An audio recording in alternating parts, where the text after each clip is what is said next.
ओम शांति। मैं डॉक्टर संतोष कुमार उपाध्याय। दोस्तों, मैं बीच बीच में आपसे फीडबैक लेके मिलता रहता हूँ। इसी सीरीज में हमारे साथ आज जगदीश नारायण श्रीवास्तव जी हैं, जिनकी उम्र 85 साल है।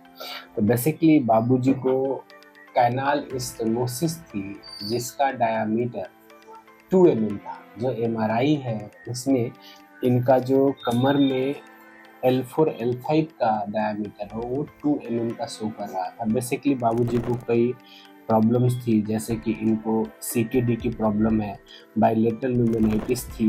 इसके अलावा यदि बात करें तो लेफ्ट साइड प्लूरल इफ्यूजन हो गया था। PIBD तो ये थी ही कैनाल के लिए, और इसकी वजह से प्रोस्टेट की भी प्रॉब्लम है जो मेडिसिन पे चल रहे थे। तो बाबूजी 1 महीने एडमिट थे। कितने दिन एडमिट थे बाबूजी आप? पूरा 1 महीना। 1 महीने। क्या प्रॉब्लम थी जिसके लिए आप? प्रॉब्लम यही कमर में दर्द और पैर में कंपन जी, पैरों में कमजोरी था। हाँ जी, तो वहाँ 1 महीने हॉस्पिटल में एडमिट रहे। हाँ। इलाज होने के बाद फिर फिजियोथेरेपी के लिए आपको सलाह दी गई। हाँ। आप मेरे यहाँ आए थे फिजियोथेरेपी कराने के लिए। जब हम लोगों ने देखा तो बाबूजी का पैरों का पावर काफ़ी कम था, लगभग अप्रॉक्सीमेट 2/5 का था। खड़ा होते थे तो कंपन था और कई तरह की तकलीफें थी। कैथेटर यूज कर रहे थे, उस समय कैथेटर लगा हुआ था। 1 महीने के बाद जब मेरे यहाँ आए और हम लोगों ने लास्ट 1 मंथ से आपकी फिजियोथेरेपी कर रहे हैं, पहले और अब में कैसा फील हो रहा है? अच्छा फील हो रहा है। क्या तकलीफ थी जिसके लिए आए थे, थोड़ा सा बताइए डिटेल में। फिर यही पैर में कंपन था और कमर में वो होता था, दर्द होता था और पैर में कमजोरी लग रही थी। यहाँ पे एक्सरसाइज करने के बाद, पहले आप आए थे तो खुद से खड़ा हो जाते थे? थोड़ा दिक्कत होती थी, सपोर्ट देना पड़ता था। और खड़ा होकर चलने के लिए कैसे चलते थे आप?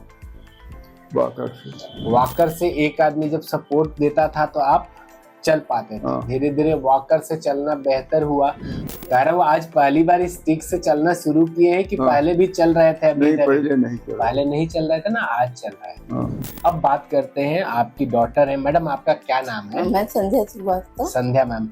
मैं कह रहा था कि बाबूजी जब आए थे तब की क्या कंडीशन थी इनकी? तब की तो बहुत बुरी कंडीशन थी।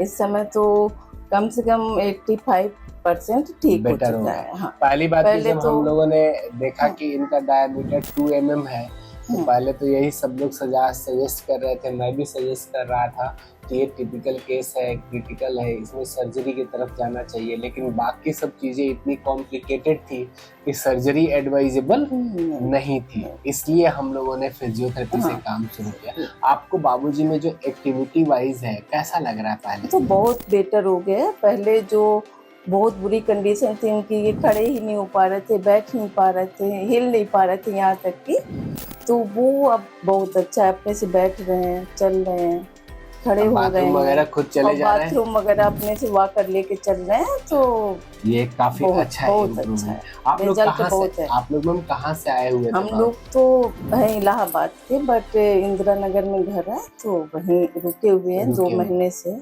1 महीने हॉस्पिटल में एडमिट थे और 1 महीने यहाँ।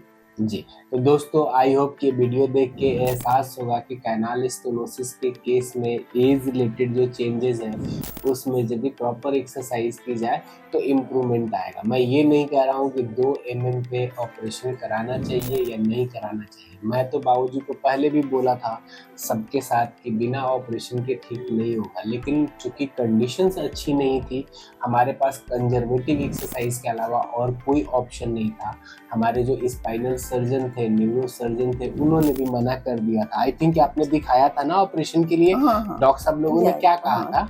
तो उन्होंने बोला कि अब ये जेस में ऑपरेशन नहीं हो सकता है, ऑपरेशन और भी जो कॉम्प्लिकेशंस थे और फिर उसमें था कि अब इनको चलने में मुश्किल होगी, आगे देखिए थेरेपी करवाइए तो उससे फायदा होगा। लेकिन ये है कि सबने बहुत पॉजिटिवली फिजियोथेरेपी के लिए सजेस्ट किया, रेफर किया, और हम लोगों ने कोऑर्डिनेट करके काम किया और एक अच्छा रिजल्ट बाबूजी को, अच्छा रिजल्ट मिला। तो बाबूजी मैं ये कह रहा था कि जो आज वीडियो हम लोगों ने शूट किया है और मैडम जो अभी हम लोग बात कर रहे हैं इसको मैं अपने YouTube चैनल पे या आगे जो कभी हम रिसर्च फॉलो कर रहे हैं इस डाटा का या केस स्टडी बना रहे हैं हाँ। तो मैं बना सकता हूँ, इसका कंसेंट आप हाँ, दे रहे हैं, बिल्कुल, आपको कोई बिल्कुल। ऑब्जेक्शन तो नहीं कोई है? objection और जी आपको कोई ऑब्जेक्शन नहीं है, इसको सोशल मीडिया पे अपने डालने से आपको कोई दिक्कत तो नहीं है? नहीं, नहीं। ठीक है, थैंक यू।